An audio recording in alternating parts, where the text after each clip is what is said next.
When a powerful Hollywood producer walked onto a film set one Monday morning, he thought he was the most important person in the room. He was wrong. The set was Stage 7, a massive, buzzing soundstage filled with cameras, cables, crew members, and the controlled chaos of a major motion picture already 4 days behind schedule. The producer's name was Dorian Voss. He was broad-shouldered, red-faced, and the kind of man who had spent 20 years making sure everyone around him knew exactly how much power he held. And that morning, he was using every bit of it, pointed like a weapon at a 27-year-old woman named Petra Calloway, who stood in front of 50 people with a clipboard pressed to her chest and her hands trembling just slightly, while Dorian told her, loudly, that she didn't belong on a set like this, or that she was a mistake, that she should go back to scheduling school plays. Petra didn't cry. She held her chin up and she stayed standing, and she absorbed every single word. And the 50 people around her looked at their shoes, or their clipboards, or the cables on the floor. Because that is what people do when someone with power decides to make an example out of someone without it. They look away. But one person didn't look away. He had come in early, the way he always did. He stood just inside the door and he watched. And after about 12 seconds, he started walking. Slowly, evenly. The way a man walks when he has made a decision and does not need to rush it. People moved aside without being asked. He stopped 4 feet from Dorian Voss. Dorian turned one, ready to dismiss whoever had interrupted him, and then he saw who it was. And his voice dropped half a register without him meaning it to, because the man standing in front of him was Clint Eastwood. Clint looked at Petra first. Just 2 words. "You okay?" Then he looked back at Dorian. He didn't raise his voice. He didn't move his face into anything you could call anger. He just said calmly and quietly, "Let's take a walk." It wasn't a question. Dorian Voss opened his mouth, closed it, and then, in front of every single person on that set, he made the most dangerous mistake of his entire career. He looked Clint Eastwood directly in the eyes and he said, "With all due respect, you're replaceable, just like everyone else in this building." The room went completely silent, when a young camera assistant standing near the back wall said later that it felt like the air pressure had physically changed, like the moment just before a thunderstorm when everything goes quiet and holds its breath. Clint didn't blink. He just looked at Dorian. And then, 10 seconds later, Dorian Voss understood exactly what he had done. But here's the thing. What happened next, in the hallway, behind closed doors, and in the days that followed, is not the story you think it is. Because buried underneath that one moment on the Stage 7 was a secret that had been building for months. A secret that connected 3 lives across nearly 30 years. A secret that, when it finally came out, changed everything. For Dorian, for Petra, and for every single person who was standing in that room. What did Clint say to him when no one was watching? What was the secret Dorian had been hiding? And what happened 10 seconds after those words left his mouth that made Dorian Voss regret every single one of them? Stay with us for the whole video, because the answer is not what anyone expected. And it starts right here. The door slammed so hard that a glass of water on the table shook.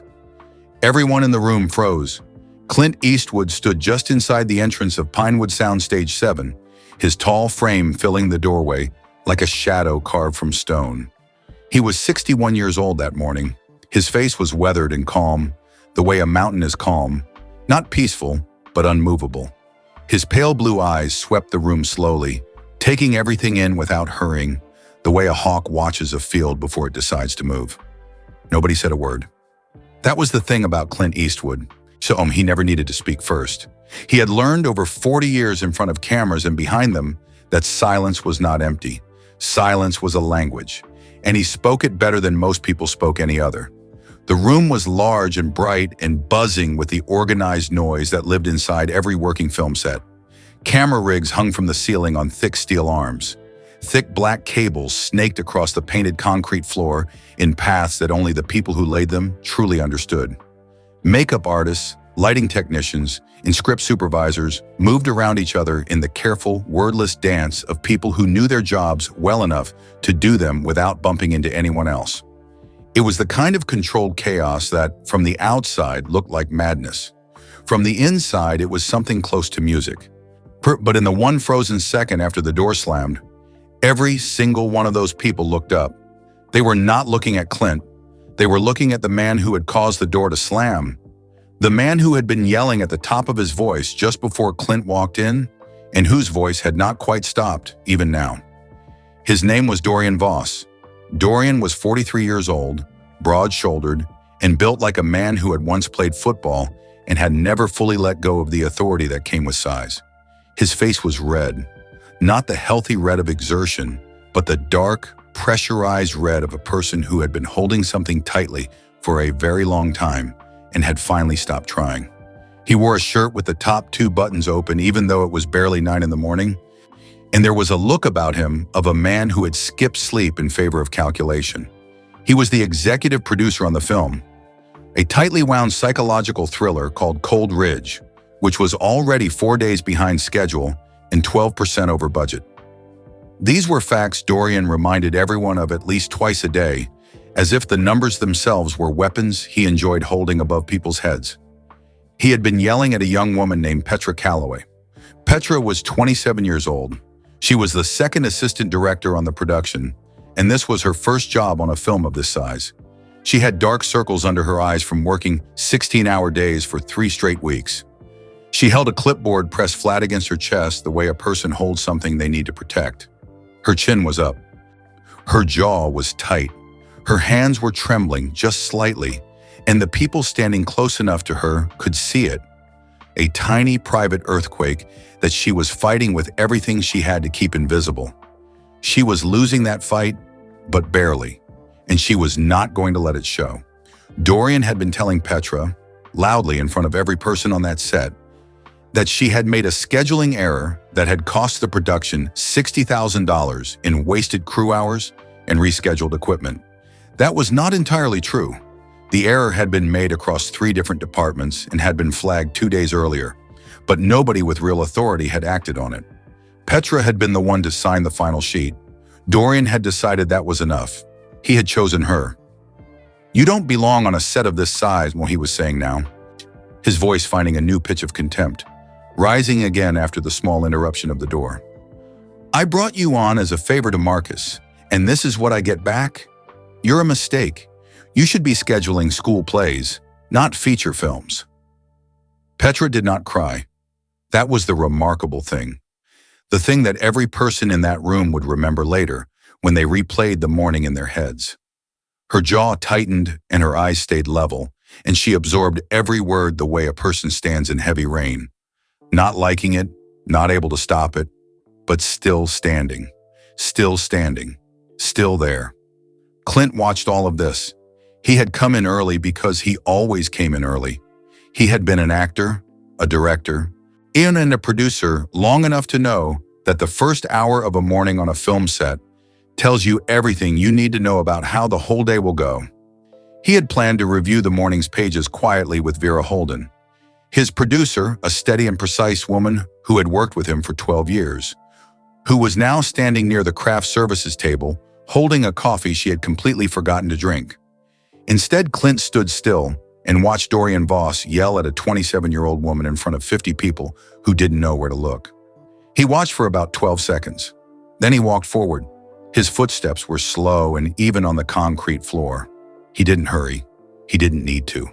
People moved aside without being asked, the way water moves around a stone that has been in a river a long time. It wasn't fear exactly. It wasn't even respect quite. It was something older and simpler. The recognition of a person who takes up exactly as much space as they are. He came to stand about 4 feet from Dorian. Dorian turned. He had the expression of a man ready to dismiss whoever was foolish enough to interrupt him. A puffed-up, righteous irritation, the look of someone who believed the moment belonged to him. When he saw who it was, his face changed. Not softened. That is the wrong word. But his eyes moved, dropped just a fraction of a second, the way eyes do when a person is very quickly redoing a calculation they thought was already finished. "Mr. Eastwood," Dorian said. His voice had dropped half a register without him meaning it to. Clint looked at him for a long moment. Then he turned his head and looked at Petra. He just looked at her. Those pale eyes, quiet and direct. "You okay?" he asked. Just those two words, nothing more. Petra's eyes went wide for a brief second, like someone who has been holding their breath underwater and has suddenly broken the surface. She nodded. Once. Quickly. A small, tight nod that said, "I am handling this.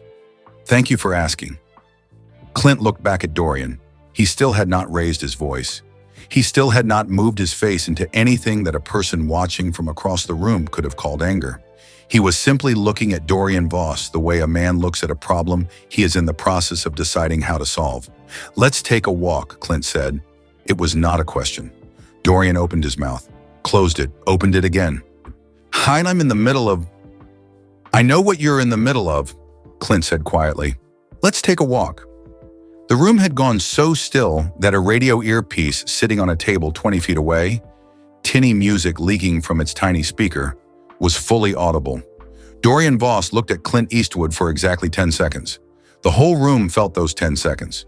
Theo Marsh, a young camera assistant standing by a C-stand near the back wall, would tell his roommate that night that it felt like the air pressure in the room had physically shifted, like the stillness that arrives just before a thunderstorm, when birds stop calling and the light goes a particular shade of yellow, and everything living holds its breath and waits. Then Dorian said the words. He said them clearly, without flinching, nay, looking directly into the eyes of one of the most recognized faces in the history of American cinema. "With all due respect, you're replaceable, just like everyone else in this building." The silence that followed was different from the one before it. This silence had weight. It pressed against the walls. It pressed against the chests of everyone standing in that room. Clint didn't blink. He just looked at Dorian, steady, still, unmoved. And then, 10 seconds later, Dorian Voss understood what he had done. The color in his face changed. Not drained exactly, shifted. Something behind his eyes moved from hot to cold in the span of a breath. But by then, it was already too late. The words were in the air, and the 10 seconds that followed them were about to change every life in that room. And to understand why those words hit the way they did, why the whole room held its breath, and why Dorian Voss's face changed color in the 10 seconds that followed, you have to understand who Clint Eastwood actually was. Not the legend, not the movie posters or the award statues or the films that everyone on Earth could name by heart. Not the squint or the poncho or the line about making someone's day. Those things were real, but they were the outside of a story. To understand the silence in Stage 7 that morning, you had to know the inside. You had to know where he came from. You had to know what had been taken from him before he took it back. And most of all, you had to know why the word replaceable was not just an insult to Clint Eastwood. It was a scar.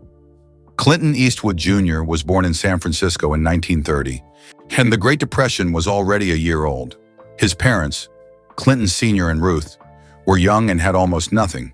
His father drove around California chasing steady work, following the jobs the way people follow rivers, hoping they lead somewhere worth arriving. The family moved constantly. Oakland, Redding, Pacific Palisades, Sacramento. By the time Clint reached high school, he had attended 6 different schools in 6 different places. He had never stayed long enough anywhere to feel like he belonged. He was always the new kid, always the one who didn't quite know where to sit at lunch, who the unwritten rules were between certain groups of boys, what joke was safe to make. He grew tall fast, awkward tall, the kind of height that makes a shy person feel more exposed rather than more commanding. And he was quiet in the way that shy people are quiet. Not cold, not distant, just uncertain about whether the space he occupied was truly his. What almost nobody knew was that he felt most himself at a piano. He had taught himself to play by ear, picking up boogie-woogie rhythms from records he borrowed and listened to until he could reproduce them from memory. There was something about it, the logic of it, the way emotion and mathematics existed in the same place at the same time, that spoke to him more clearly than most human conversations did. He could sit at a keyboard and make something that people felt, something they leaned toward without knowing why. But nobody who looked at tall, quiet, uncertain Clint Eastwood saw that. Not yet. The world does not always see what is actually there. Sometimes it takes a very long time, in a very determined person, to close the distance between what you are and what you are seen to be. After high school, Clint worked as a lumberjack in Oregon. He shoveled pulp in a paper mill. He worked as a steel worker in Seattle. In 1951, he was drafted into the United States Army and stationed at Fort Ord on the California coast, where a swimming instructor named Ray Doyle taught him proper form in the water, and a pilot named Chuck Hill told him, one afternoon over coffee in the mess hall, that he had a face the camera would love. Chuck Hill said it the way people say true things, simply without fanfare, as if he were pointing out something that ought to already be obvious. Clint turned it over in his mind for a long time after that. When he got out of the Army, he tried acting, and Hollywood told him no. Not once, not politely, not in a way that left room for hope. Universal Studios signed him to a contract in 1954. For a brief, bright moment, it looked like it was going to work. Then, 2 years later, a studio executive called him into an office and told him he was being dropped from the contract. The reasons given were specific and delivered without apology. His tooth was chipped. His Adam's apple protruded too noticeably. He spoke too slowly. Replaceable. That is what they meant. You do not meet our standard. There are 100 men standing behind you who could fill this space better than you can. Please clear your things. Clint went home. He dug swimming pools for a living. He took whatever money that work brought in and used it to pay rent on an apartment that cost very little because it offered very little. He kept auditioning. He took whatever roles came. Small parts, bit roles, scenes that were filmed and then cut before the movie reached theaters. He did this for years. The roles didn't build into anything. The yesies never came back to back. The phone did not ring with the call that changes everything. Most people, at some point in those years, would have made peace with a different life. Most people would have found something else they were willing to be. Clint Eastwood was not most people. He was stubborn in the particular way that people are stubborn when the thing they want is not just a career, but an identity. When giving up doesn't mean changing direction, but amputating something that feels essential to who they are. In 1958, a television western called Rawhide offered him a part. He would play a cattle drover named Rowdy Yates. The show was not prestigious.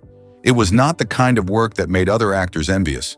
But Clint showed up for every single one of the 217 episodes it eventually ran, and he used every one of them as a classroom. He watched directors. He watched how camera angles changed the feeling of a scene. He watched how light made characters look strong or fragile or dangerous depending on where it came from. He asked questions. He took notes in his mind and filed them away carefully. Oh, he was not just acting. He was learning to make films. And then in 1964, an Italian director named Sergio Leone called.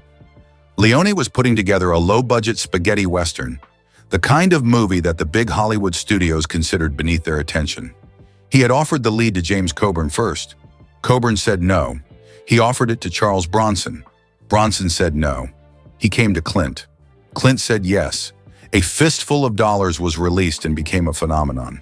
The character Clint played, lean, silent, dangerous, with eyes that could hold a room from 20 feet away, became one of the most imitated figures in the history of cinema. And Clint Eastwood, the man whose Adam's apple had once been judged too visible, became a name that the entire world recognized and remembered. But he didn't stop there, because he had never forgotten. He had never forgotten the swimming pool work, the bit parts, the executive with the specific list of his physical inadequacies. He had never forgotten what it felt like to be looked at and found insufficient, to be measured against some invisible standard and told you came up short. So when he became a director, studying the craft with the same patient ferocity he had brought to everything else, he carried those memories with him like a compass. He made Play Misty for me. He made The Outlaw Josie Wales. He made Unforgiven, which won him the Academy Award for Best Director and Best Picture in 1993. And then $1 Million Baby, which won him the same 2 awards again. And through all of it, the part that people did not always talk about, the part that the awards and the posters did not fully capture, was his loyalty. For every story about Clint's toughness, there was an equal story about the young director whose career he had quietly saved, the actor he had hired when no other door was open, the crew members who had followed him from film to film for 20 years, because he made them feel like they were building something real together, not just collecting a paycheck. Vera Holden had come to him as a line producer on a project that was falling apart at the seams. He had watched her for 1 week, watched how she handled the chaos, how she refused to redirect blame downward, and how she stayed honest even when honesty was the harder answer. And at the end of that week, he had said 4 words to her. "You'll produce my next one." That had been 12 years ago, and she had not left his side since. He saw people. That was the gift that no award could name and no poster could photograph. He saw Petra Calloway standing in stage 7 with her trembling hands and her chin held precisely level and her eyes refusing to break. And he saw himself at 25 years old with pool water drying on his work gloves, being told that his tooth was chipped and his voice was too slow, and there was a line of men behind him who would do the job better. He saw the chain. And when Dorian Voss looked him directly in the eye and said the word replaceable, he wasn't only insulting Clint Eastwood. He was insulting every single person in that room who had ever stood somewhere they had earned the right to stand and been told they didn't belong there. That was why the silence had weight. That was why it pressed against the walls and settled into people's chests and made Theo Marsh feel, standing by his C-stand in the back of the room, that the air had changed quality entirely. And that was why, 10 seconds after those words left Dorian Voss's mouth, Dorian Voss understood, completely and without any possibility of misreading it, exactly what he had done. The walk was about to begin, and nothing on that set would ever be quite the same again. The walk took them through a side door at the far end of stage 7 and into a long corridor that connected the soundstage to the production offices. Nobody followed them, and nobody tried. The corridor was the kind of place that existed in every large building and that no one ever truly noticed. Long, straight, lit by fluorescent tubes that hummed at a pitch just low enough to ignore and just present enough to feel. The floor was concrete, unpainted and scuffed from decades of equipment, dollies, and work boots. The walls were a shade of white that had long ago become a shade of gray. There were doors on one side, most of them unmarked, a fire extinguisher on a bracket, a bulletin board with a call sheet pinned to it from 3 days ago that nobody had taken down. It was not a place anyone would choose to have an important conversation. It was the kind of place important conversations happened anyway, because the important ones never waited for the right setting. Dorian walked beside Clint rather than behind him. He was not the kind of man who walked behind anyone. He had spent 20 years making sure of that. But his stride had changed from what it was on the stage. It was a half step faster than it needed to be. A little too upright. The stride of a man working to appear comfortable when he was not. Clint walked slowly. He did this on purpose, though Dorian didn't know it. Clint had learned this a long time ago, not from a book or an acting coach, but from experience, from being in rooms where the stakes were real and the wrong word could cost something that couldn't be given back. The pace you set in a difficult conversation is the pace that controls it. Walk slowly and the other person has to match you or look like they're rushing ahead of themselves. Either way, you have already told them something about who is holding the room. They stopped near a bank of gray metal lockers along the far wall. Nobody had used them in a long time. The combination dials on several of them were rusted half open. A strip of athletic tape on one said a name in faded marker that was no longer legible. Clint turned and faced Dorian. "Say it again," he said. Dorian blinked. His chin came up. "What? What you said back there? Say it again?" A pause that lasted exactly long enough to be meaningful. Dorian's jaw set itself. "I said what I said. I stand by it." "No, you don't," Clint said. He said it the way you say something that is simply and plainly true. Not unkindly, not as a weapon, the way you tell someone their turn signal was still on. Just a fact being offered to someone who already knew it and needed to hear it said aloud. "You said it because you were angry and you wanted to win something," Clint continued. "You were in a room full of people who work for you and you said something big and hard and you wanted to land it. But now you're standing here in an empty hallway and there's nobody watching and you know it was the wrong thing to say." Dorian opened his mouth. Clint raised one hand. Not a gesture of aggression, just a quiet, open-palm stop. And Dorian closed it again. Something about the simplicity of it made argument feel beside the point. "I'm not going to lecture you," Clint said. You're a grown man and you already know what you did. But I'm going to ask you something, and I'd appreciate it if you answered me honestly. Dorian crossed his arms. Oh, a reflex. A wall going up or trying to. Go ahead. What's her name? A beat. Whose name? The young woman you were yelling at. Something crossed Dorian's face. Quickly, gone before it fully arrived. Calloway. Petra Calloway. How long has she been on this production? 3 weeks. You know she's been working 16-hour days since she arrived? Everyone on this production is working long hours. You know she flagged the scheduling problem to Marcus Teal 2 full days before it became a problem, Clint said. I know because Vera told me this morning, and Vera knows because she checks the communication logs every day before anyone else is awake. The fluorescent lights hummed above them. Dorian said nothing, but his arms lowered slightly, just an inch at his sides. She flagged it, Clint said, and his voice stayed level and quiet and completely without performance. She did exactly what she was supposed to do. Marcus had the information and didn't move on it, and then when it became expensive and visible and someone needed to carry it, you chose her. You chose her in front of 50 people on the biggest production she's ever worked on. He let that sit in the air for a moment. It might not feel like much to you, Clint said. You'll walk back into that room in a few minutes and move on to the next problem, and this morning will become just another morning. But I'll tell you what that scene you just ran does to a person. A young person who is working as hard as she can, trying to learn something real, trying to prove to herself and everyone watching that she belongs in this room. And you stand up in front of every single one of those people and you tell her she doesn't. You make her smaller than she is, and she takes that home with her tonight. She sits with it at 3 in the morning when the room is dark and quiet and her own head is the loudest thing in it. And some people, more than you'd think, more than I'd like to count, don't fully come back from something like that. They decide the voice in the room was the true voice, that maybe they really aren't enough. Clint stopped. When he spoke again, his voice was quieter still, the kind of quiet that fills a space more completely than any volume can. I almost didn't come back, he said.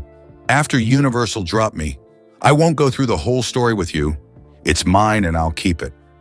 But I'll tell you, I spent the better part of 2 years believing they were right, that the no they gave me was the real thing and everything I'd hoped for was the false thing.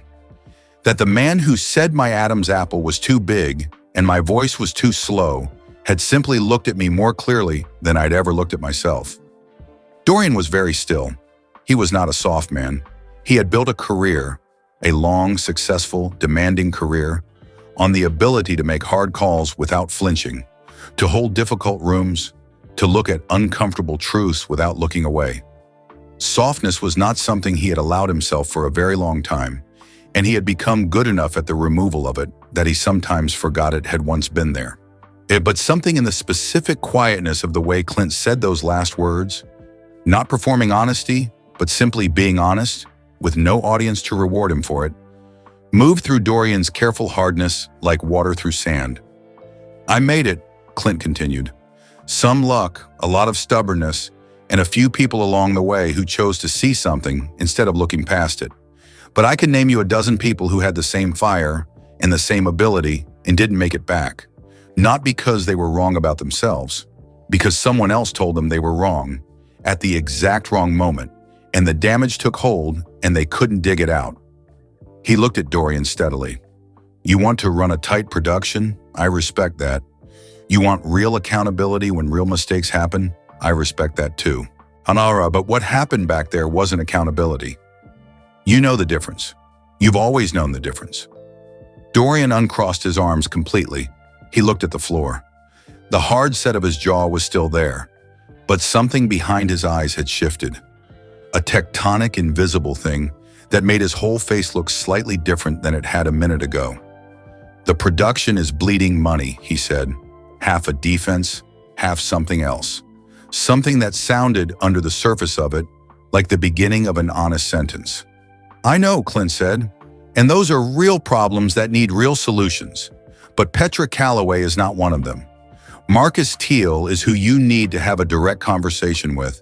And when you do, I'd suggest you do it privately. Another long silence, longer than the ones before. And then Dorian said something that surprised them both. I was that kid. He said it the way people say the things they have been holding for a very long time. Not for sympathy, not dramatically, but with the specific weariness of someone who has been carrying something heavy for so many years it has started to feel like part of their body, and who has just now, in this ugly corridor under these humming lights, decided to set it down. First production I ever worked on. I was 24. Didn't know anything, but I was trying as hard as I knew how. The director, in front of the entire crew, told me I didn't know what I was doing. Said it like it was funny, like it was entertainment. His voice was flat, but something behind it was not. I sat in my car in the parking lot for 40 minutes afterward. I didn't even drive. And I just sat there. He paused. I swore I would never be in that position again. Clint nodded slowly. So instead, you became the director. Yeah, I understand that, Clint said. And he meant it. It was audible in the way he said it, without judgment, with the recognition of one person who knows exactly what a particular kind of wound looks like, because they carry the same scar. But there is a difference between being powerful and using your power to make the people around you feel powerless. One of those is strength. The other one, he paused for just a half second. The other one is just fear with better lighting. Dorian stared at him. For a moment, neither of them spoke. Somewhere far down the corridor, a door opened and closed and footsteps moved past and faded. Then slowly, like something long locked, finally releasing, the set of Dorian's shoulders changed. What do you want me to do? He asked, quietly, without the armor. Go back in there, Clint said. Find Petra Calloway.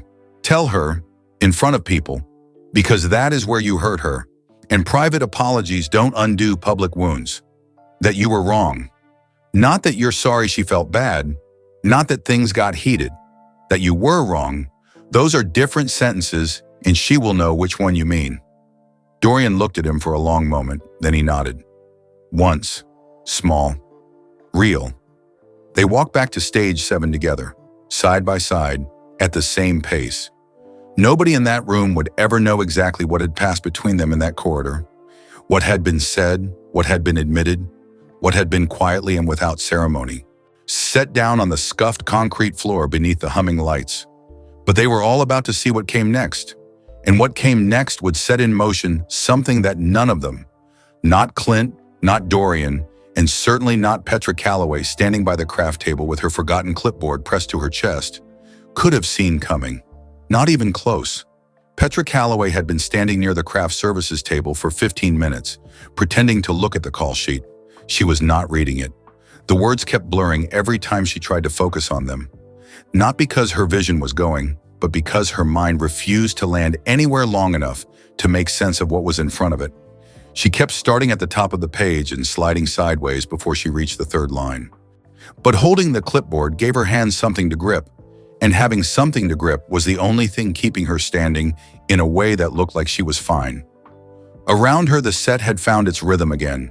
Equipment was moving. Lights were being adjusted. Someone across the stage was calling for the stand-in for the lead actress, their voice echoing up into the rigging.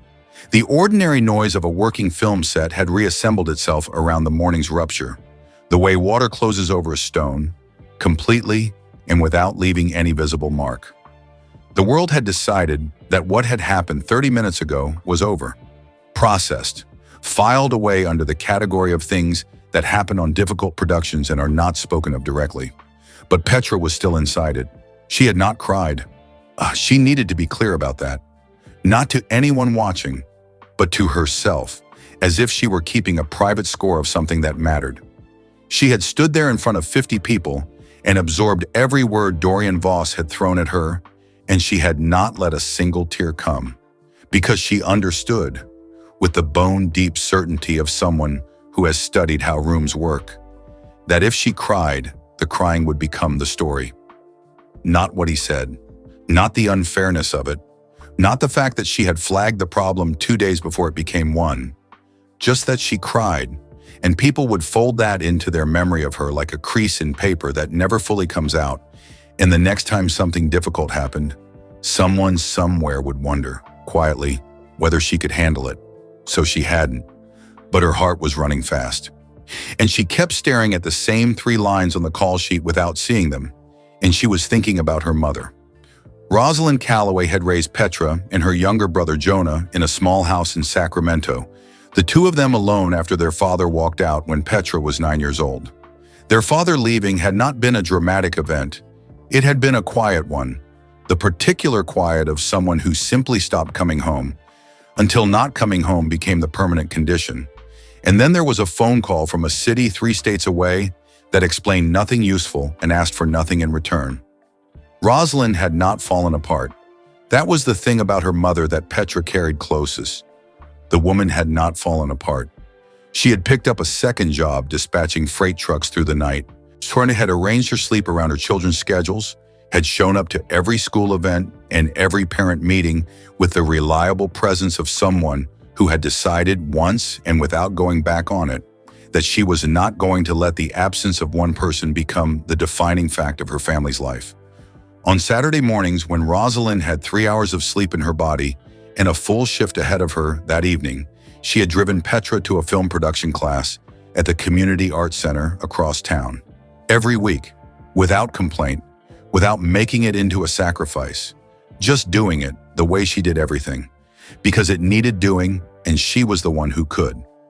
When the letter from USC arrived, Rosalind had sat down at the kitchen table and cried. Not the sad kind. The other kind. The kind that only comes when something you have hoped for so fiercely and for so long finally steps out of the category of hope and becomes real. She had held the letter with both hands and read it 3 times, and then looked at Petra across the table and said, "I knew. I always knew."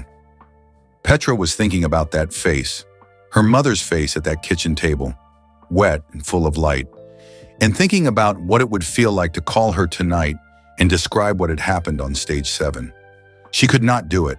She could not take this morning and put it into words over a phone in a hotel room and make it real by describing it. She could not listen to her mother try to fix it, which she would try to do, in the gentle and helpless way that the people who love you try to fix the things that aren't fixable with words. She couldn't hear Rosalind's voice go tight with the particular fury that mothers reserve for anyone who hurts their children, because that would make her cry, and she was not going to cry until she was somewhere fully private and the day was completely over. She was going to get through this. She was good at her job.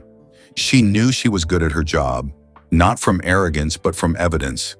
From 3 weeks of showing up before anyone else and staying after everyone left. From problems she had solved quietly that nobody had noticed, because the best solutions are the ones that make problems disappear before they have a name. Walking off this set would mean handing Dorian Voss a story in which he had been right about her. That was the one outcome she was not willing to produce. She heard footsteps and looked up, and Dorian Voss was walking toward her across the stage floor. Her stomach dropped straight through the concrete. She gripped the clipboard so hard the edge of it pressed a line into her palm. He stopped 3 feet away. He was not the same shape he had been 30 minutes ago. The puffed-up, pressurized quality was gone from him. Not replaced by softness exactly, but by something tighter and more controlled. The look of a man who has made a decision that costs him something and has resolved to pay the cost without making a performance of it. He looked directly at her. Behind him, at a careful and pretending not to be careful distance, the movement on the set had slowed. Nobody had stopped working, but the work had become quieter, more internal. 150 people doing their jobs with their peripheral attention trained on this exact spot. "Calloway," he said. She held his gaze, did not speak, did not offer him anything. "I was wrong." 3 words, flat, plain. No decoration around them, no cushioning, no careful hedge of language to soften the landing. Just the sentence, delivered clean. "You flagged the scheduling problem 2 days before it became a problem. I knew that before I said what I said this morning. I knew it, and I said what I said anyway, and I said it in front of everyone on this stage. That was wrong." Petra blinked once. She had prepared herself for many things in the past 30 minutes. For him to come back angrier. For him to ignore her entirely for the rest of the shoot. for a terse and meaningless HR-style acknowledgement that something had occurred. She had not prepared herself for this. "You didn't cause the budget problems on this production," Dorian continued. "That's mine to sort out through the proper channels. You worked hard, you did your job, you did more than your job, and you don't deserve to be the target of someone else's frustration. I'm saying that in front of the same people I said the other thing in front of, because that's where it belongs." A silence opened up between them. Somewhere across the stage, a lighting rig was being repositioned, and the soft metallic clang of it rang out once and faded. Petra's grip on the clipboard loosened, finger by finger. She felt something in her chest, not released exactly, but no longer clenched. "Thank you," she said, quietly, steadily, without excess. Dorian nodded once. Small, real. The exact same nod Clint had given him in the hallway, which he did not know and she could not have known, but which meant the same thing in both places. "I mean this, and I am done performing." He walked away. Petra stood still. Then carefully, privately, she let out a breath she felt like she had been holding since the moment Dorian's voice first rose that morning. It came out slow and even, and it took a long time, and when it was finished, something in her posture changed. Not collapsed, not weakened, but settled. Like a building after a tremor stops. Still standing. Settled back to true. She became aware of someone beside her. She turned. Vera Holden was standing there with 2 cups of coffee, offering one across with the quiet, matter-of-fact ease of someone who sees exactly what is needed and provides it without making a moment of the providing. Petra took it, both hands around the cup. Warm all the way through. "You held yourself well in there," Vera said. Simply, no inflation. "I almost didn't," Petra said. "Almost doesn't count," Vera said. They stood side by side and watched the set fully reassemble itself, the movement thickening back to full speed, the voices rising again, the whole complicated machine finding its stride. It had the quality of a held breath finally released by an entire room at once. "He's not always like that," Vera said after a moment, meaning Dorian. "He used to be worse, actually. He's been carrying a lot on this production." "That's not an excuse," Petra said, evenly. Not with anger. She had spent her anger already in the act of not spending it. But with the clear, unflinching honesty of someone stating something that simply needs to be stated. "No," Vera said immediately. "It's not. I'm not offering it as one. Just context. Context and excuse are different things." Petra sipped the coffee. It was black and a degree too hot, and it was the best thing she had tasted in 3 weeks. She closed her eyes briefly and then opened them. "Did Mr. Eastwood say something to him?" she asked. "In the hallway." Vera smiled.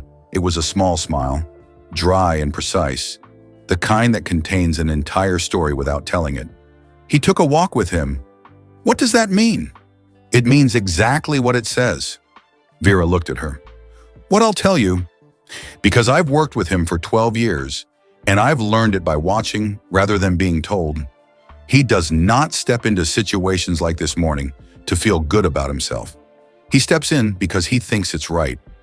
The moment someone uses power to make another person feel like less than a person, that is the exact moment he becomes very, very attentive." Petra turned that over. "I want to thank him," she said. "You should," Vera said. "He'll be in his trailer before the afternoon shoot. He won't make it into anything large. He'll say it was nothing, and then he'll ask you about your work, because that is always what he asks about. He wants to know what you're doing and why you're doing it, and what you see when you look at something." Petra nodded. She did not know, only standing there with the warm cup between her palms and the set moving and humming all around her, that going to that trailer to say thank you would lead to a conversation she had not gone there to have. She did not know what Clint Eastwood was about to offer her. She did not know that Vera Holden had already helped set it in motion, had in fact been moving the pieces quietly into place since before Petra arrived on set that morning. And she did not know, could not have known, about the secret that had been buried inside this production for 4 months. The secret that Dorian Voss was carrying. The one that, when it finally surfaced, would not simply reshape this film. It would reshape every life connected to it, including hers, especially hers. Vera Holden had been keeping a secret for 11 days. Well, that was 9 days longer than she was comfortable with. She was not a person built for secrecy, not because she couldn't hold information quietly, but because she understood that information left sitting too long in the wrong conditions had a way of going bad. The way food does and causing a different kind of damage than if you had simply dealt with it cleanly from the start.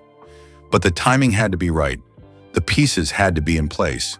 She had learned this over 30 years of producing films, over 30 years of watching the difference between people who acted on the first pulse of urgency and people who waited until they were certain that the most important decisions, the ones that actually changed something rather than just rearranging it, required a patience that felt, in the middle of living it, very close to unbearable.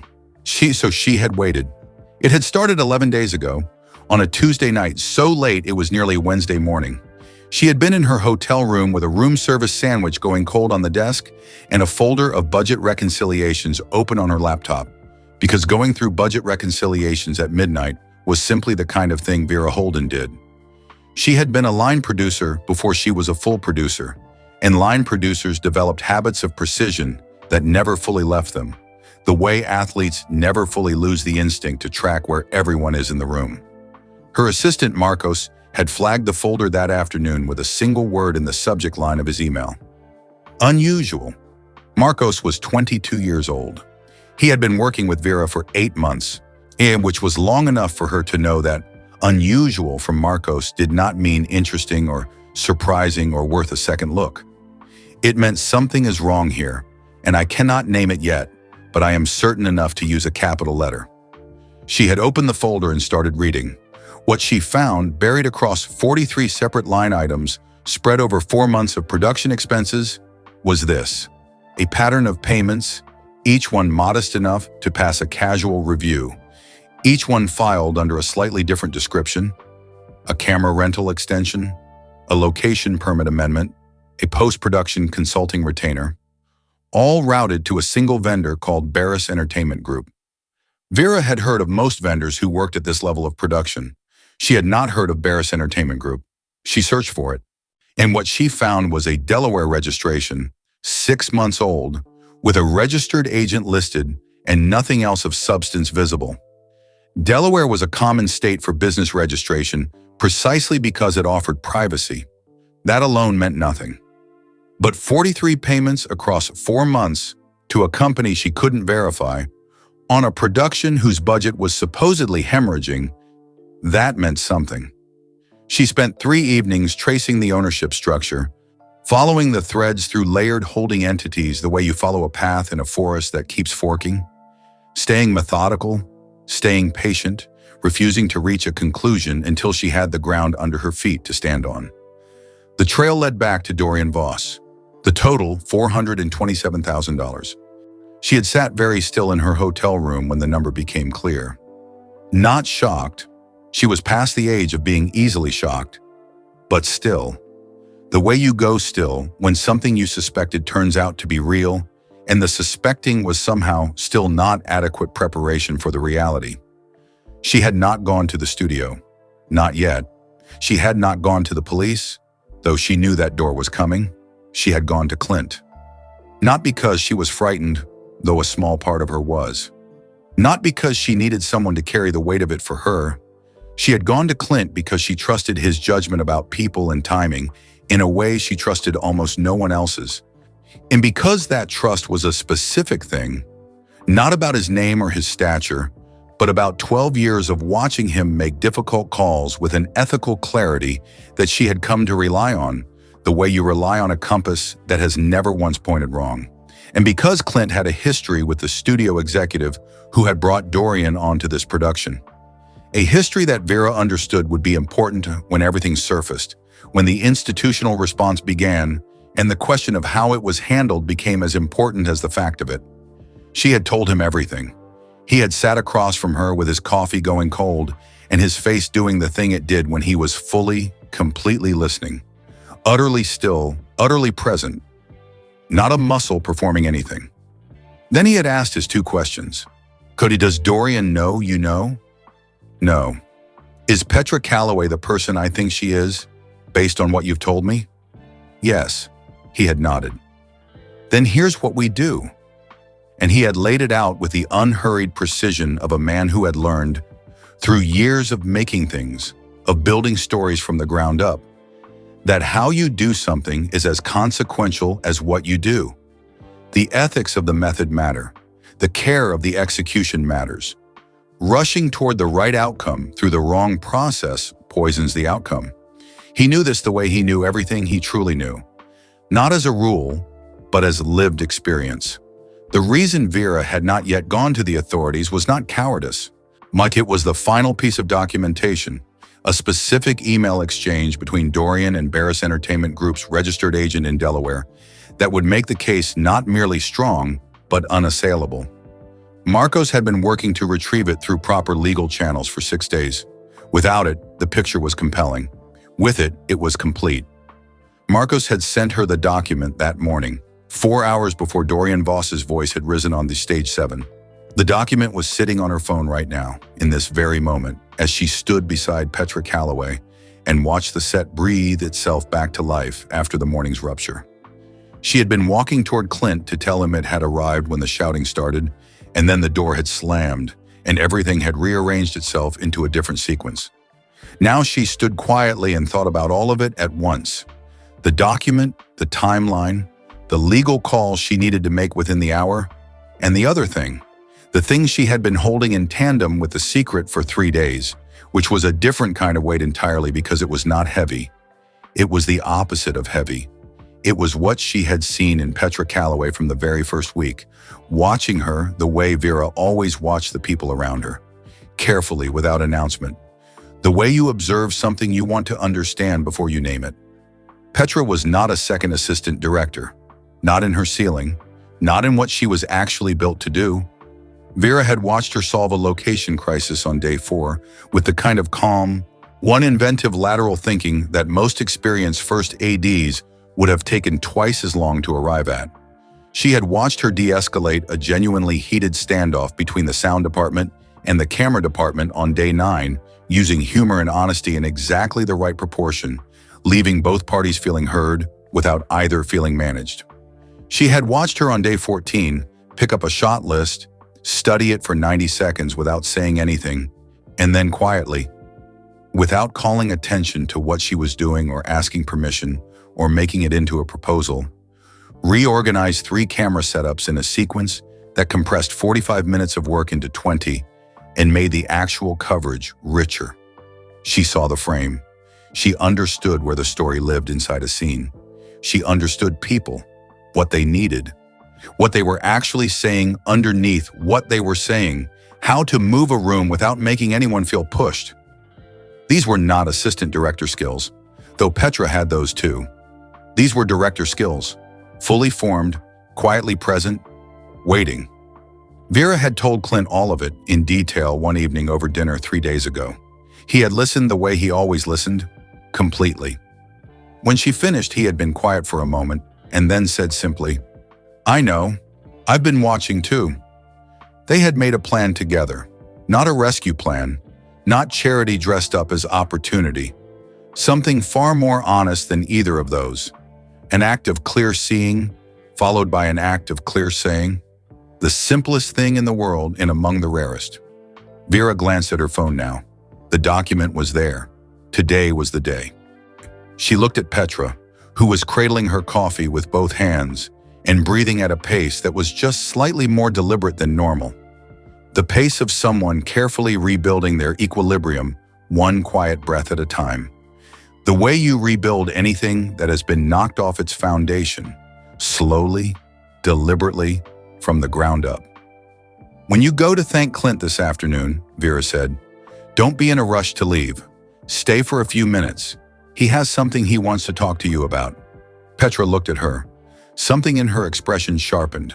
Not alarm, but attention. The specific alertness of a person who has learned to pay careful attention to the moments that are actually about something. "What is it?" she asked. Vera let herself have the small smile.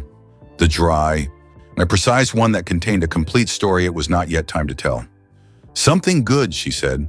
"Something you did not see coming." She left Petra standing there with that, and walked toward the production offices and took out her phone and called Gretchen Farr. In 3 days, Dorian Voss would be walked off this set by two men whose arrival nobody had been warned about. But in the hours between now and then, in a spare trailer with a photograph of the Carmel coastline pinned to the wall, the thing that would actually matter most was about to begin. Clint Eastwood's trailer on a working film set was not the kind you saw photographed in celebrity magazines. The ones with cream-colored leather sofas and built-in espresso machines and refrigerators stocked with specific brands of imported water as specified by a writer written by someone who had never met the person they were writing it for. His was spare, clean in the way that a well-used tool is clean, not pristine but tended. A small rectangular table with 4 plain chairs around it, a shelf running the length of one wall that held a dented silver thermos, a well-marked copy of the shooting script, and 3 paperback books with their spines so creased they had been read more than once. A single photograph was pinned to the wall above the shelf without a frame.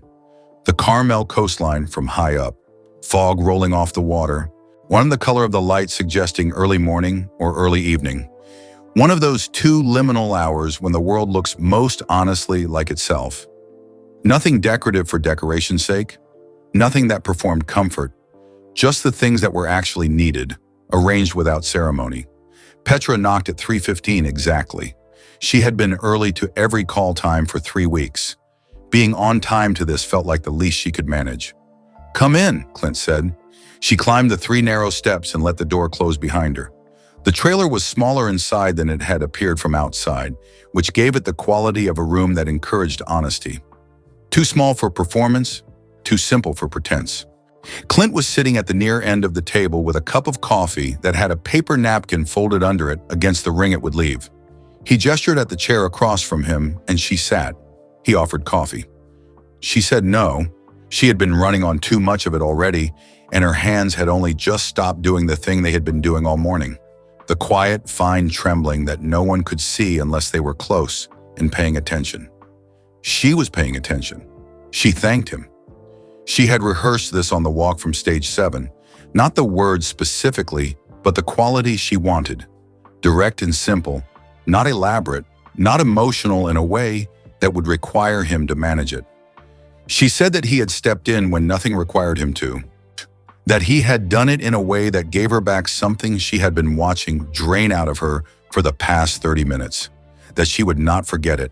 Clint listened to all of it without moving or interrupting or doing any of the things people do when they are waiting for their turn to speak.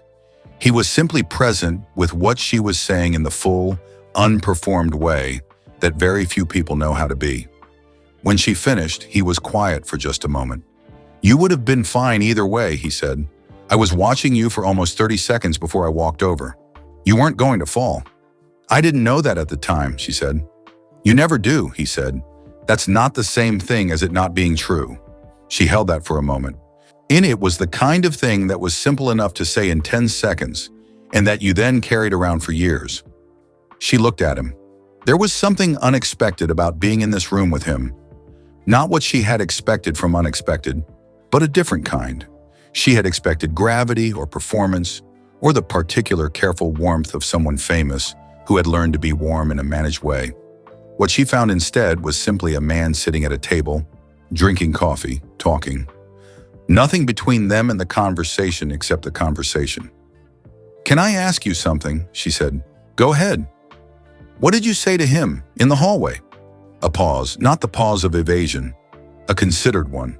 A person deciding on the honest answer to give when several true answers are available and some of them belong to other people. "When I asked him some questions," Clint said. "He answered them. That's most of what it was." She understood that was all she was going to receive on that topic, and she found she did not mind. Some things that happen in hallways are meant to stay in hallways. The result of it had been visible to everyone. That was enough. "Vera mentioned you wanted to talk to me about something," she said. Clint set his coffee cup down, picked it up, set it down again. A small, almost unconscious gesture, the kind a person makes when they are about to say something they have thought about carefully and want to get right. "I'm directing a film next year," he said. "Smaller than this. Small cast, location shoot in the Pacific Northwest. Oregon coast mostly. When the story is about a woman in her 40s who inherits her father's commercial fishing boat when he dies, along with the crew that comes with it. 3 men who knew her father better than she did and who aren't sure about her. She isn't sure about them. The film is about what they build. He paused. It's quiet. The kind of story that lives or dies entirely on whether the people in it feel real. Petra waited. She had gone still without meaning to. I'm looking for a first AD, he said. Someone who understands that every decision made on a set is a creative decision, even the ones that look like scheduling.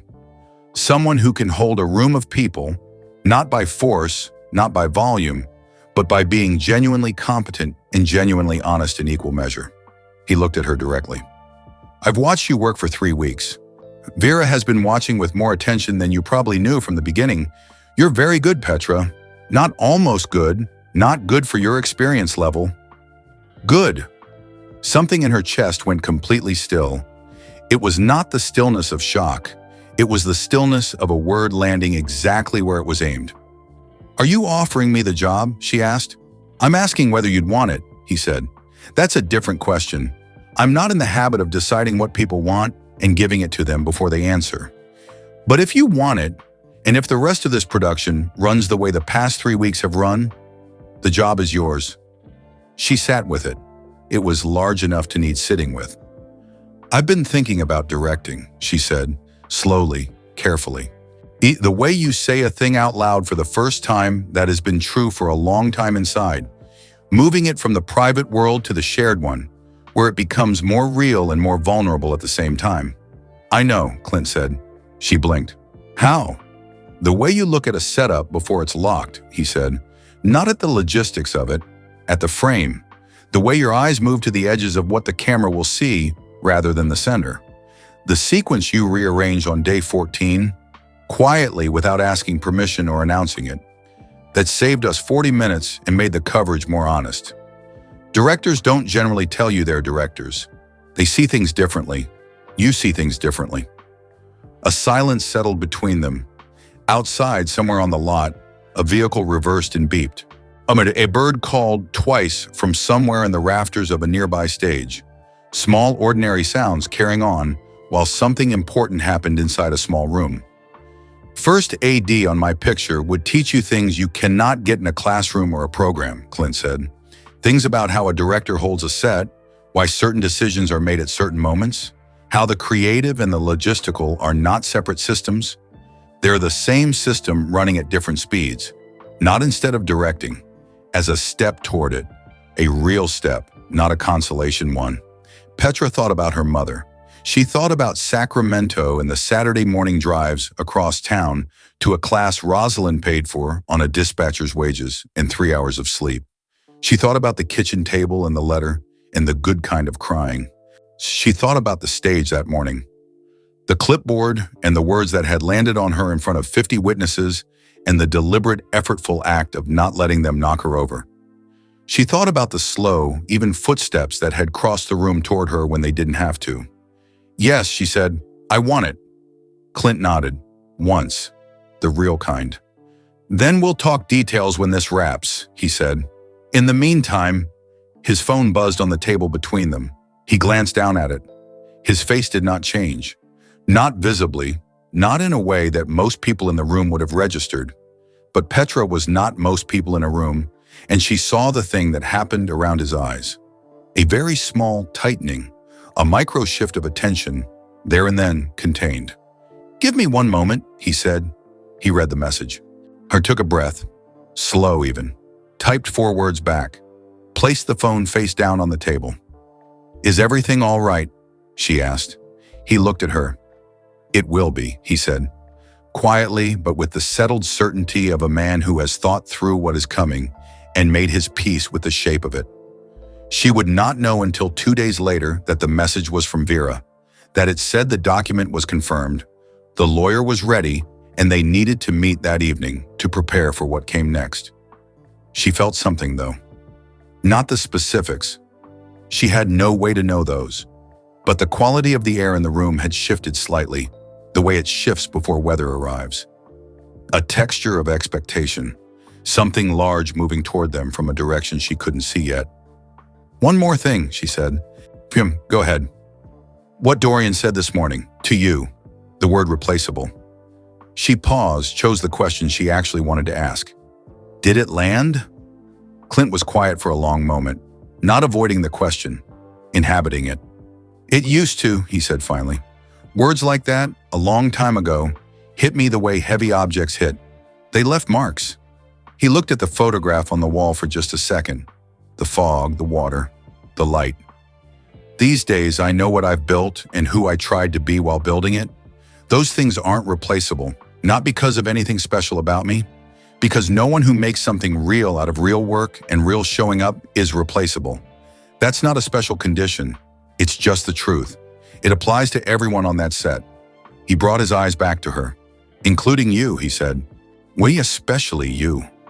Petra felt those words settle somewhere below the surface, deep and permanent, the way the true things always go. She thanked him again, cleanly, simply, without excess. She left the trailer. The steps down felt steadier than the steps up had. Behind her, Clint sat quietly for a moment in the spare, honest little room. Then he picked up his phone, turned it face up, and read Vera's message one more time. The clock was moving. Everything was about to change. The morning before Dorian Voss was arrested, he was in a good mood. This was the part that stayed with people afterward, the detail that none of them could quite put down when they tried to make sense of it all later. Lying in their own beds in their own hotel rooms, replaying the sequence of days. Not the arrest itself, not the silence that accompanied it, but this, that on the morning before it happened, he had been the best version of himself that the production had seen in weeks. He moved through stage 7 that Wednesday with an ease that had been absent for most of the shoot. He was sharp without being brittle, efficient without being cold. He approved 2 budget requests from department heads with none of the usual pushback, signed off on a location amendment that he had been stalling on for 4 days, and paused beside the director of photography, a careful, quiet man named Ellsworth Kane, to genuinely compliment a sunrise exterior shot that Kane had captured on the secondary unit the previous afternoon. Not a passing compliment, the kind people deploy in hallways to mean nothing. A real one. He had watched the footage, he said, and that shot had something in it. Kane looked slightly startled and then nodded and was in a noticeably better mood for the rest of the morning. Just after 8:30, Dorian stopped near the AD station where Petra Calloway was reviewing the revised afternoon schedule. She looked up when she heard him coming, her expression neutral and professional, giving nothing away. "How's the afternoon looking?" he asked. "Good," she said. "We're actually a half hour ahead of where we need to be." He nodded. "Keep it that way." He moved on. No tension, no residue. Just 2 people doing their jobs. The morning after the morning that had changed things, finding a way to work in the same room again. It was, by any measure, the most functional morning the production had experienced since the first week. Vera Holden watched all of it from across the set. She had slept 3 hours. That was the charitable estimate. She had lain in her hotel room with the blue light of her laptop painting shadows across the ceiling and Gretchen Farr's precise, unhurried voice still moving through her head from their call the previous evening. Everything was in place, Gretchen had said. The studio's legal representatives had been notified. The financial crimes unit had confirmed their involvement. The arrest was scheduled for the following morning, early enough to be before the full crew call, conducted by 2 plainclothes officers to minimize the visible disruption to the production. Minimize disruption, as if a thing like this could be minimized. If Vera had done what she always did when sleep wouldn't come, and the ceiling offered nothing useful, she had opened her notebook and worked through the logistics of what the production would look like in the aftermath. A replacement executive producer would need to be in place within the week. The studio's emergency funding mechanism would need to be activated to address the gap. The crew would need something honest and measured said to them, and said quickly, before the version that traveled by rumor became the version that stuck. She had written 3 pages of notes by 2 in the morning, and then set the notebook down and stared at the ceiling for another hour before giving up and making tea. She had not told Clint the specifics because Clint had asked her not to. He had said it 2 evenings ago, each when she had gone to his trailer after the call with Gretchen to tell him the timeline. "Tell me what I need to be able to support you," Don't tell me anything that would make me watch him differently than I'd watch him otherwise. He had paused. I don't want to perform normalcy around him. I want to actually be normal. There's a difference and he'll feel it. That was the thing about Clint that 12 years of working beside him had taught her above all else. He understood the gap between what a person shows and what they are with a precision that most people only applied to other people and never to themselves. He knew his own face. He knew what it did under pressure and what it did under effort. And he understood that those were different things and that the difference was readable to the right person from across a room. So Vera had managed the knowledge alone. She watched Dorian cross the floor of stage 7 with his clipboard and his good mood and his genuine compliment for Ellsworth Kane. And she felt something that surprised her with its gentleness. Not pity exactly, not absolution, something quieter and sadder than either. She had spent 11 days carrying the document and the numbers and the shell company name. And in that time, she had built in her mind a picture of Dorian Voss as a shape of pure wrongdoing. A clean, containable villain whose actions could be neatly separated from anything resembling a human interior. Standing here watching him be decent to people on the last morning he would ever walk freely through a set he ran, she understood that the picture had never been accurate and that she had needed it to be for those 11 days. So she could do what needed to be done. The fraud was real. The harm was real. The 43 line items and the $427,000 were real.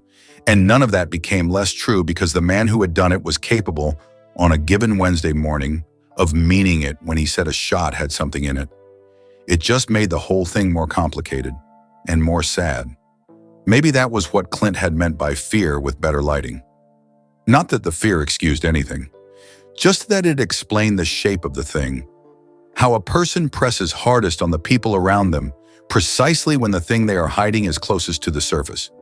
How the yelling and the humiliation and the 43 fraudulent line items might all have been expressions of the same interior panic, running at different speeds. It was going to surface anyway. It always did.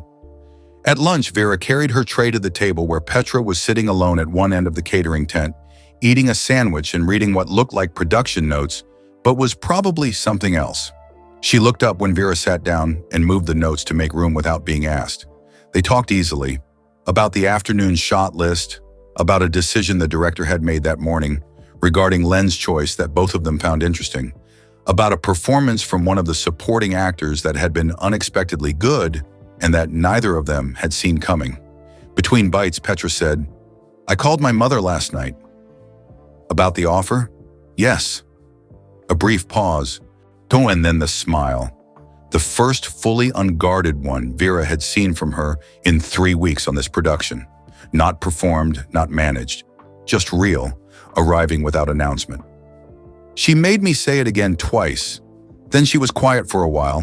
And then she said, 'Clint Eastwood chose you because you're worth choosing. Don't you ever let anyone tell you different.'" Vera felt something warm and clean move through her chest. "She sounds like someone worth calling," she said. "She's everything," Petra said. Simply, completely. 2 words that contained a whole life. They sat quietly for a moment in the easy way that develops between 2 people who have come to trust each other without either of them having to announce it. Then Vera said carefully, looking at her coffee rather than at Petra, "Something is going to happen tomorrow morning." Petra went still, not startled, attentive. "What kind of something?" "The kind that will be difficult for the production for a short time and then will make it more honest." She paused. "When it happens, I want you to know 2 things. It was coming long before this week, and it has nothing to do with you." Petra looked at her steadily. "Does it have to do with Dorian?" Vera said nothing, just looked at her coffee. Petra nodded once, slowly. She was, Vera thought again, exactly the person they had seen her to be. She understood what she was being told and what she was not being told, and she understood the difference was intentional, and she did not push past it. "Okay," she said, and meant it as a complete sentence.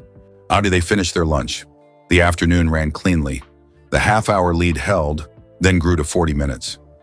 Ellsworth Kane got 2 more shots on the secondary unit that he would later call the best work he did on the entire film.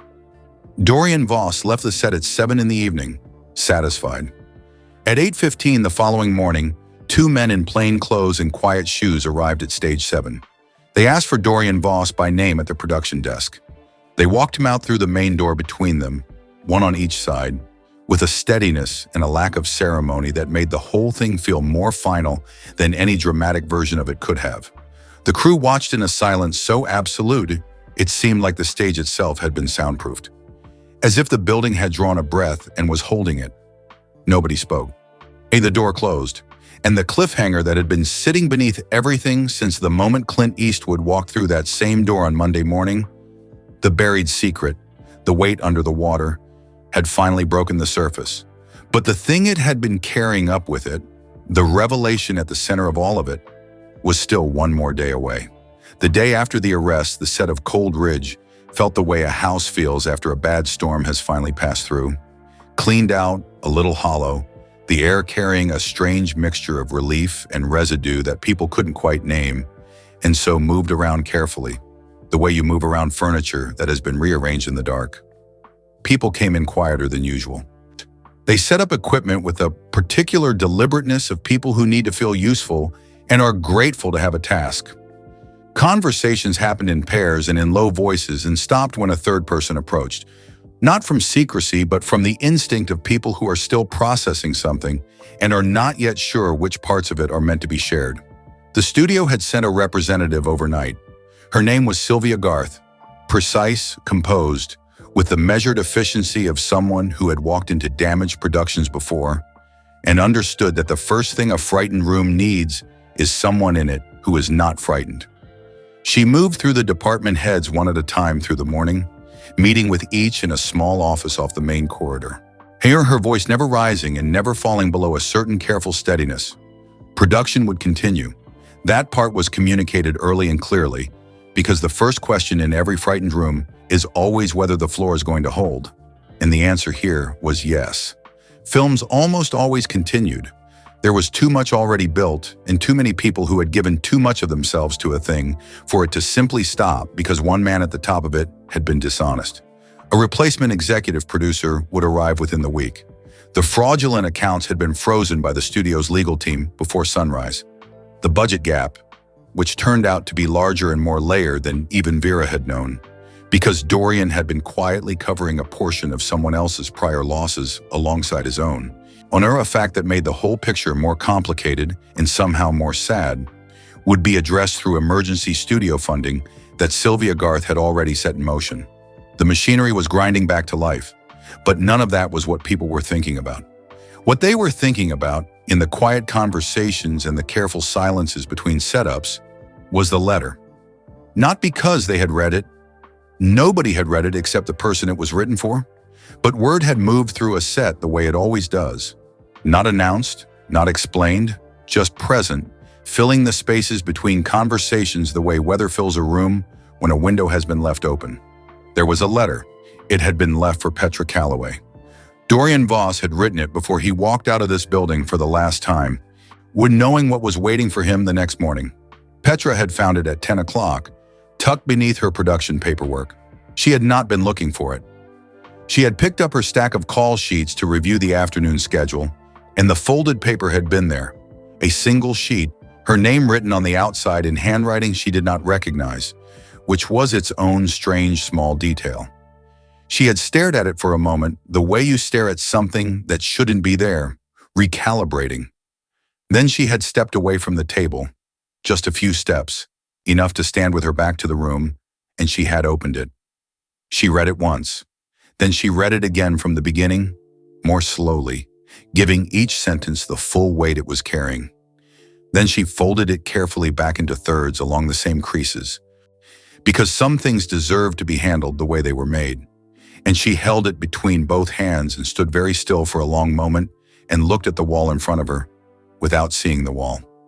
She would never share the full text of the letter, not with Vera, not with her mother, not in any interview she gave in the decades that followed. That was hers. She had understood it as hers from the moment she finished reading it the second time. Not a document for the world, not a piece of evidence or a redemption narrative or a story that belonged to anyone outside the two people it connected. Just a letter from one human being to another, written at the end of the road, when there was nothing left to manage, and so the only thing left was to tell the truth. But the substance of it, the shape of what it said, stripped of the specific weight of the specific words, was this. He had known when he hired her that she was more than her credit line suggested. He had reviewed the records of her work before the production began and believed she was one of the most genuinely promising people he had encountered in years. The morning he had stood in front of 50 people and used her as a surface to release his own pressure, that was the worst morning of the entire shoot. Not because of what followed, because of what he had seen in her face while he was doing it. Not fear, not the collapse he had perhaps on some buried level expected or even needed. Steadiness. A steadiness he had not anticipated, and that had made his own behavior feel worse than it would have if she had cried, because her steadiness meant she was seeing him clearly. And what she was seeing was not a person in authority doing a necessary thing. He had made choices, financial ones, professional ones, out of a fear of failure that had grown over years into something that warped everything around it, the way a bent frame warps every door and window in a house. He had redirected pressure downward because that was what his own experience had taught him. Pressure was for. He had seen this pattern in himself. He had chosen to keep walking anyway.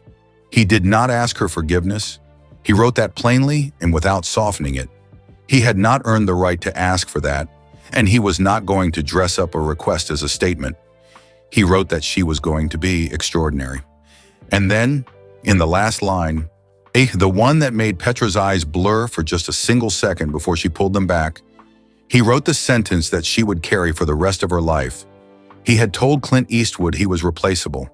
The truth was the opposite, and he had known it in the moment he said it.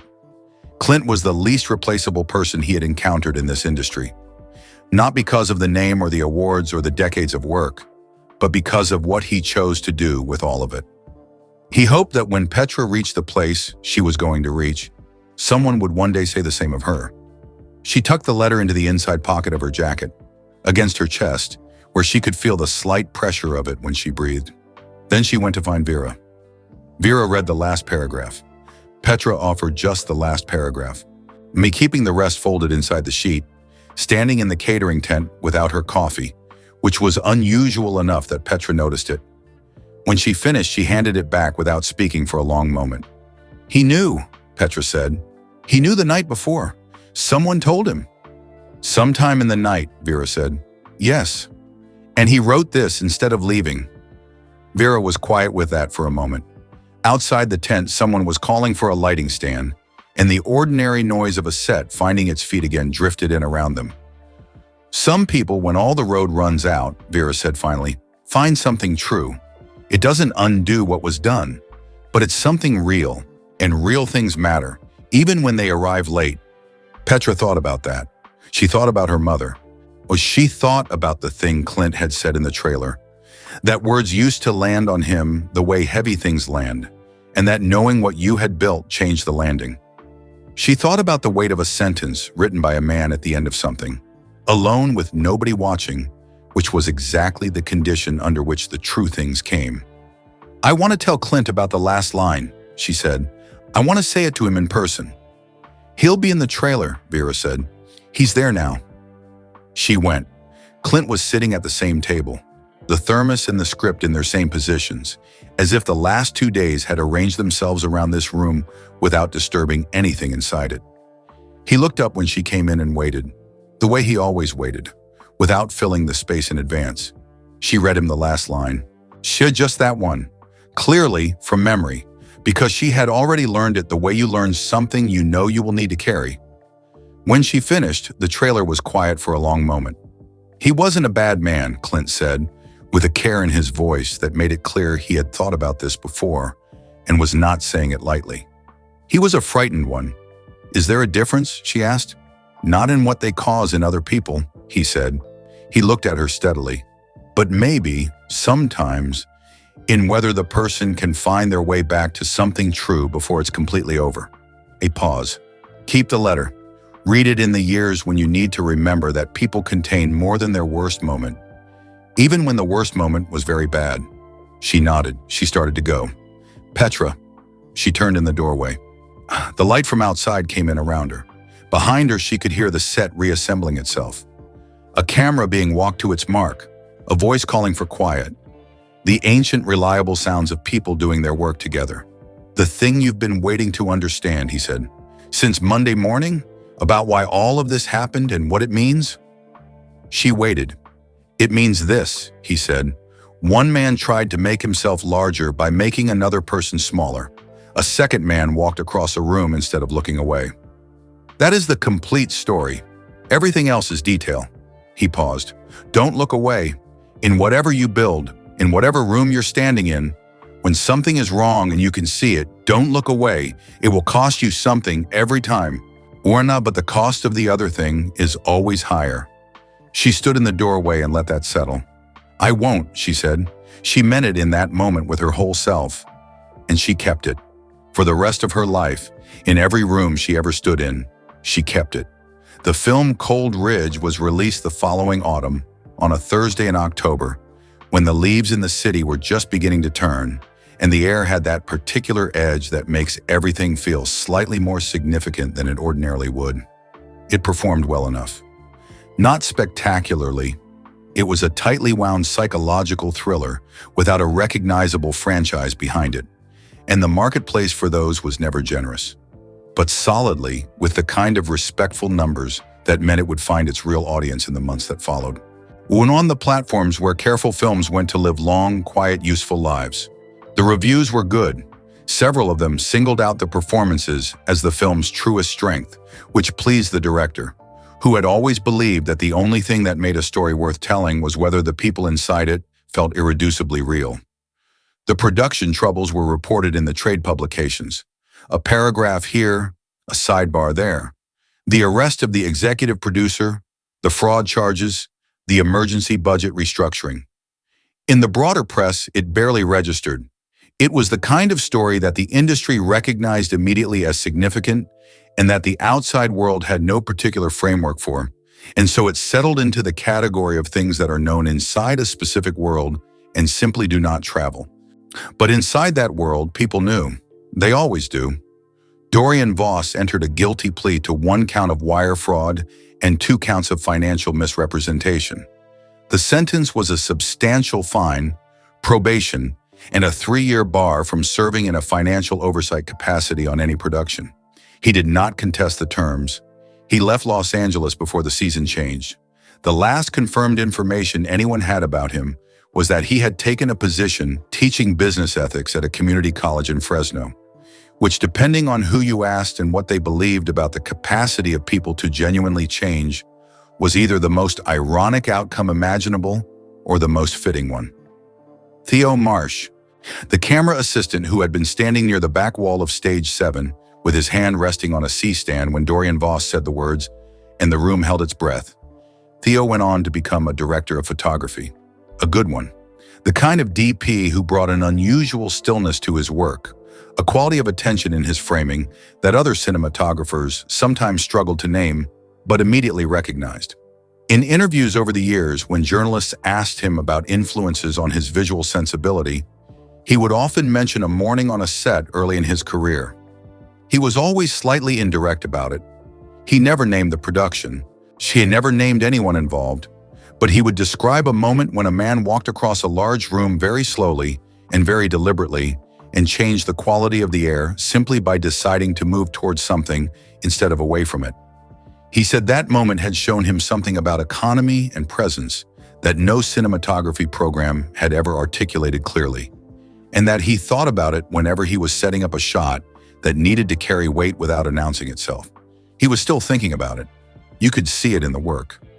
Marcus Teal, the first AD who had received Petra's flagged warning 2 days before the scheduling problem became a crisis and had failed to act on it.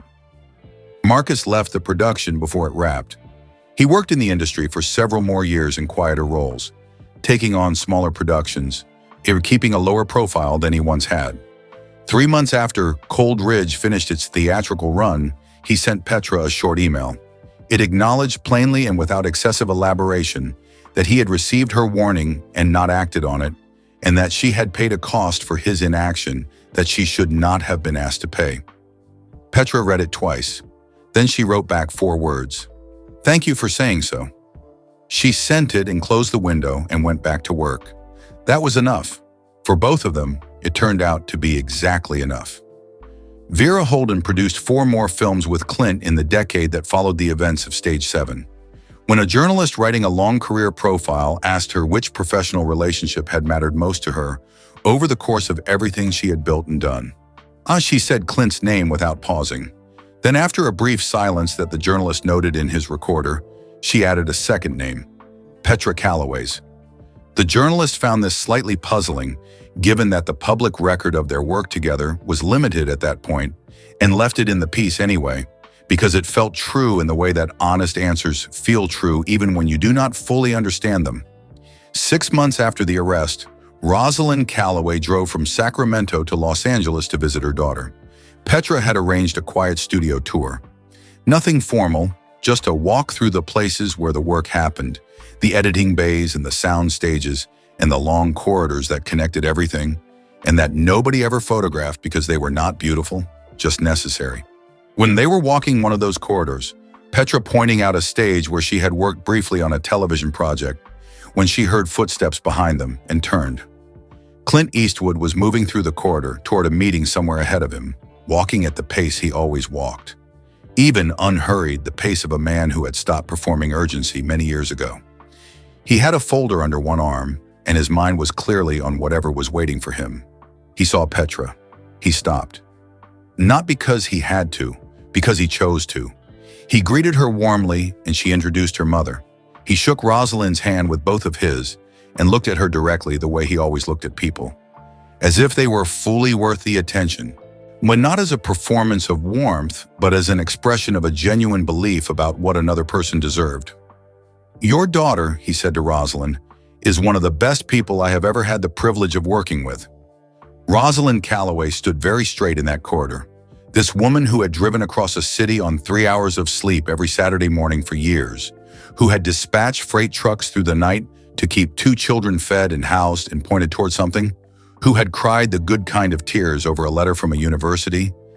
She looked at Clint Eastwood with the calm, absolute certainty of someone who has known a thing for a very long time and does not require the world's confirmation to be sure of it. "I know," she said. The 2 words landed with a completeness that made Clint smile. A real one. Sure, not the kind that arrived without warning.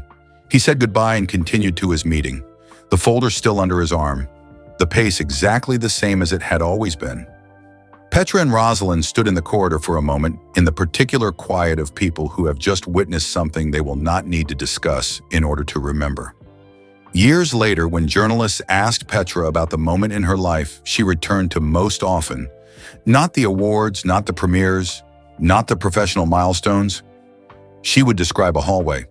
Not Stage 7, not the trailer, a plain institutional corridor near some editing bays on a Tuesday afternoon where 2 people who had shaped her life more than anyone else stood 3 feet apart for 30 seconds and understood something about each other without needing to say what it was.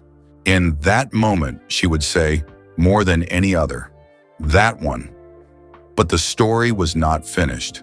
The story that had begun on a Monday morning when a door slammed and a man walked across a room was still carrying something.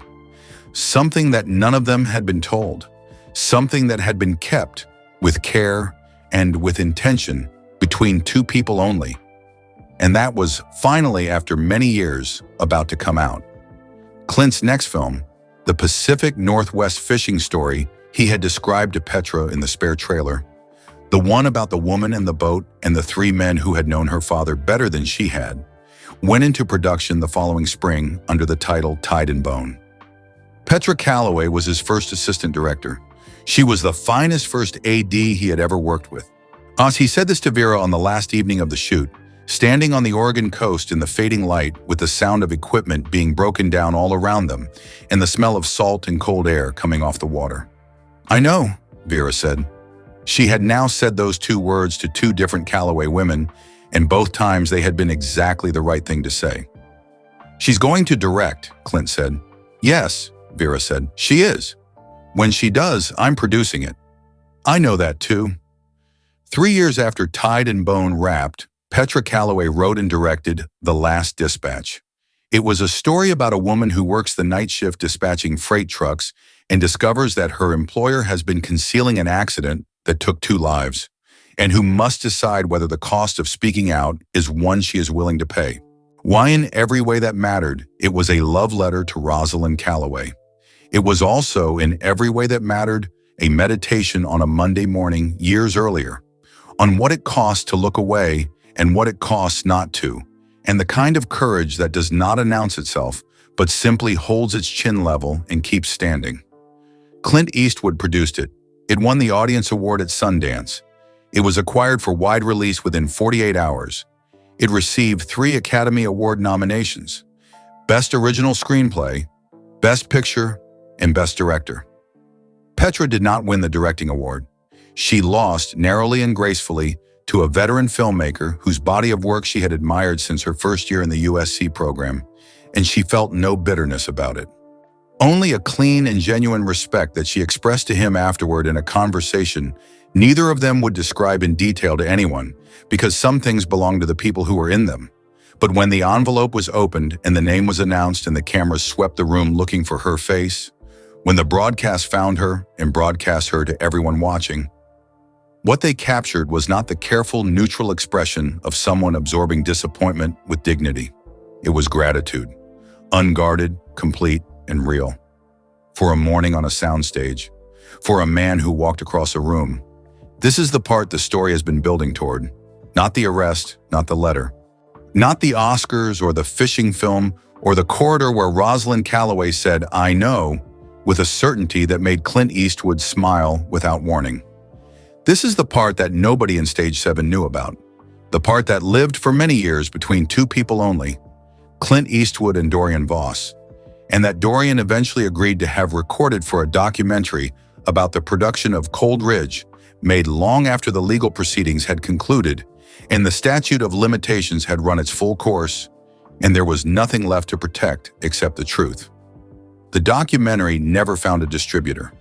It exists somewhere on a hard drive in a filmmaker's storage unit in Glendale, in a cardboard box alongside other projects that were finished and went nowhere, and that the filmmaker cannot quite bring himself to throw away because finished things deserve to persist even when the world decides not to look at them. But the interview transcripts were shared with a small number of people, and one copy passed through 2 careful sets of hands eventually reached Petra Calloway. She read it alone in her office on a Tuesday afternoon when the building around her was quiet. She read it twice. Then she sat for a long time without moving. She shared it with no one except her mother. Rosalind read it at the kitchen table in Sacramento. The same table, the same kitchen, and where she had cried over a university acceptance letter many years before. And when she finished, she looked at her daughter across it without saying anything for a long moment, and what was in her face was not surprise. After Rosalind passed away, peacefully, at 78, in the house she had kept for 40 years, Petra shared the transcript with one other person, Vera Holden, who read it in her own office, in her own quiet, and set it down, and said nothing for a moment, and then said, of course that's what it was. Here is what the transcript revealed.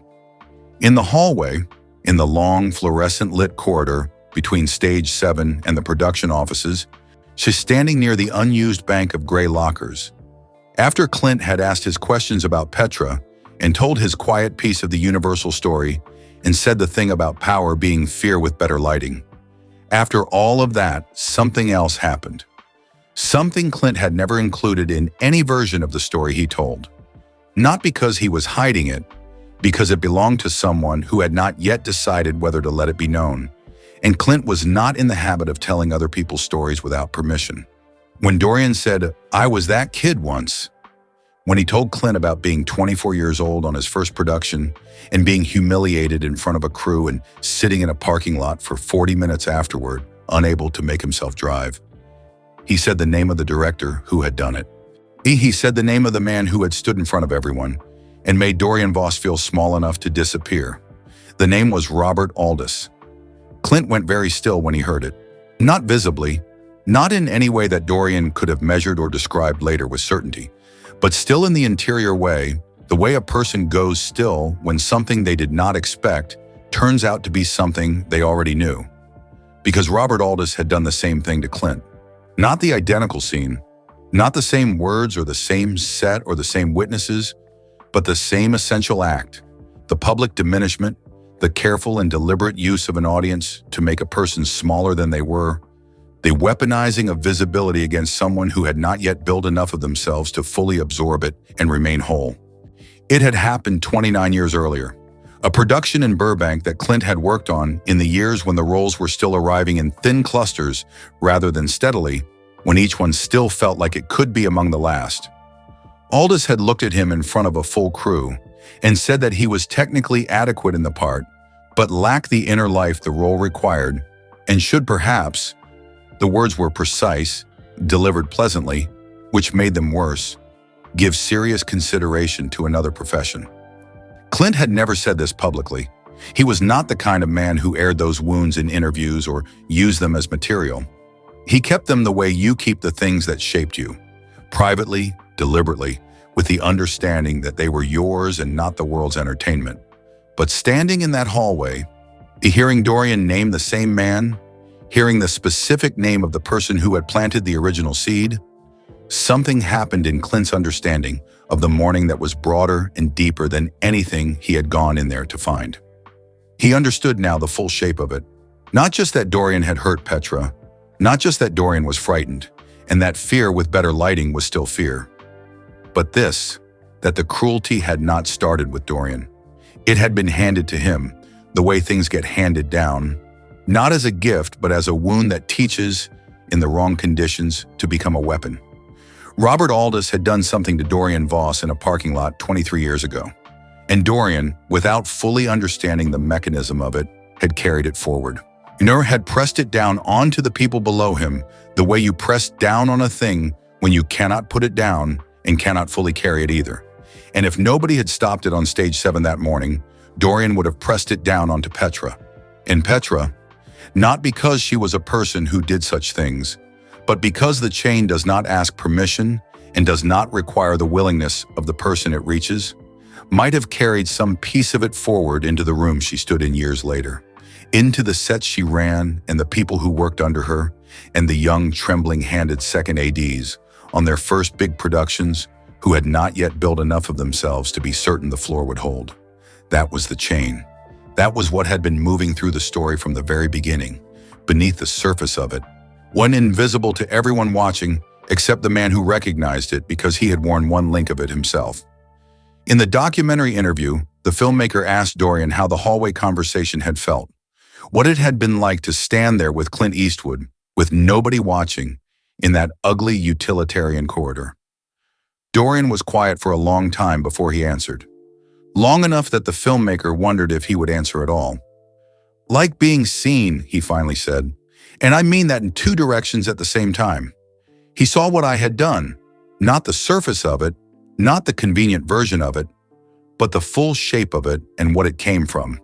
And he also saw me, the person I had been before I spent 20 years performing a different person over the top of him. He paused. I hadn't felt that in a very long time. Maybe 20 years, maybe longer. The filmmaker asked whether it had changed anything for him. It didn't fix anything, Dorian said, and there was no self-pity in it, just a plain and honest accounting. The fraud was the fraud. I had done what I had done, and I was going to face what I deserved to face.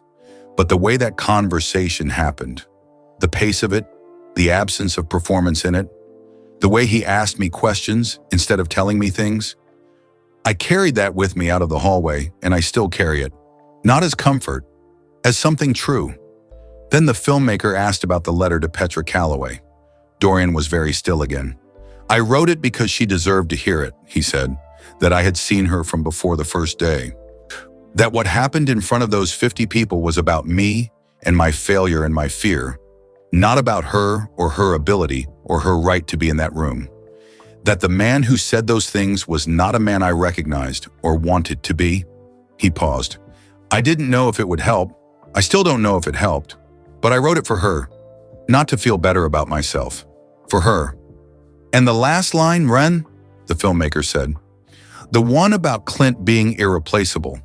Why that at the end? Dorian looked directly into the camera. Unhurried. Clear. Because it was the truest thing I had written in years, he said. The whole story, the fraud, the arrest, the letter, all of it, is context. What is at the center of the story is simpler than any of that. A man walked into a room and saw something wrong and moved toward it instead of away from it. And that is the whole thing. That is every word of it compressed into one sentence. And it changed everything that came after it. He was quiet for a moment. I hope she has that in her. Petra Calloway. I believe she does. I saw it that morning in the way she held herself. She was not going to fall. She wasn't, and she didn't. And now, finally, all these chapters and all these years later, you know what the cliffhanger was? It was not the fraud. It was not the arrest. It was not the letter or the Oscars or the corridor or any of the things that happened after the morning on stage 7. The cliffhanger was a chain of damage and diminishment that had been moving through 3 lives across 29 years. From Robert Aldous to Dorian Voss, to the doorway of stage 7 where Petra Calloway stood with her clipboard pressed to her chest and her chin held level, and her hands trembling with the effort of holding everything together in front of 50 witnesses. And a man who had worn one link of that chain himself, who had sat in his own private version of Dorian's parking lot, in his own dark and quiet place, and believed for 2 years that the people who said he wasn't enough were telling the true thing, recognized it. Not because he was a legend, not because of the name or the awards, or the decades of work that had made him into something the world considered permanent. And he recognized it because he was a person who had been told he was replaceable, and who had spent everything he had, every stubborn year, and every patient day, and every quiet act of showing up and refusing to stay gone, spent it all building proof that it was not true. Not for him, not for Petra, not for anyone who brings real work to a real room and keeps showing up and refuses when the chain finally reaches them with its long history of accumulated damage. Refuses, with everything they have, to pass it on. The producer yelled, "You're replaceable," at Clint Eastwood. 10 seconds later, he regretted everything. But the 10 seconds were never really the point. The point was the 29 years before them and the decades of lives that came after. The point was the walk across the room. The point was the refusal, quiet, unhurried, taken at the pace of a man who had stopped performing urgency many years ago, to look away, and the chain stopped. On the scuffed concrete floor of a hallway between stage 7 and the production offices, under fluorescent lights that hummed at a pitch just low enough to ignore, beside a bank of rusted lockers that nobody used and nobody remembered. 2 men stood in that hallway.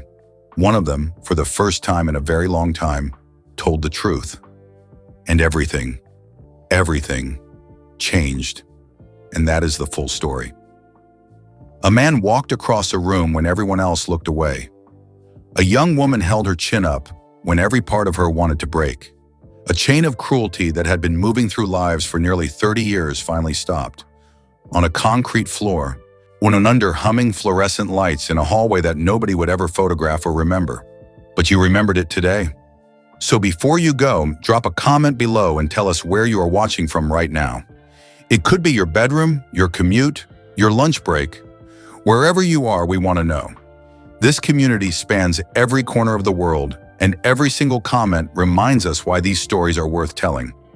If this story moved you even a little, if it made you think about the rooms you stand in and the people you choose to see, please hit the like button right now.